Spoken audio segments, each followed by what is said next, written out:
చాలా మంది మాట్లాడుతున్నారు. మొన్నటిదాకా ఎక్కడున్నారు? ఏదో అసలు నాకు ఆశ్చర్యం వేస్తుంది గోవురు తెలుగుదేశం పార్టీని చూస్తే.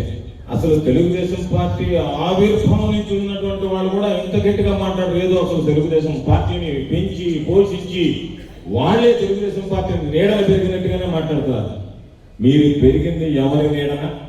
మీకు గుర్తింపునిచ్చినటువంటి వ్యక్తి ఎవరు?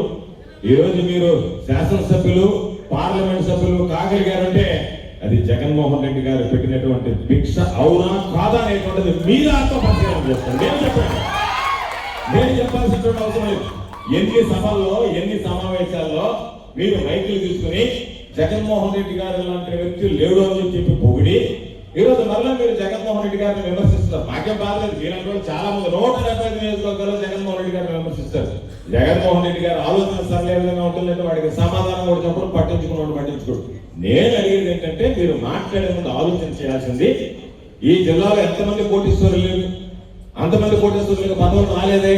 మీ కుటుంబానికి ఆ గౌరవం, గుర్తింపు వచ్చి సుదీర్ఘకాలంగా రాజశేఖర రెడ్డి గారి హయాం నుంచి కూడా నేను పార్లమెంట్ లో అడుగు పెట్టాలన్నటువంటి ఆ కళను నిజం చేసినటువంటి వ్యక్తి జగన్మోహన్ రెడ్డి గారు కాదని ఒక్కసారి మీరు ఆలోచన చేసి మీరు జగన్మోహన్ రెడ్డి గారి గురించి ఒక్క మాట కూడా మాట్లాడడానికి అవకాశం ఉంది.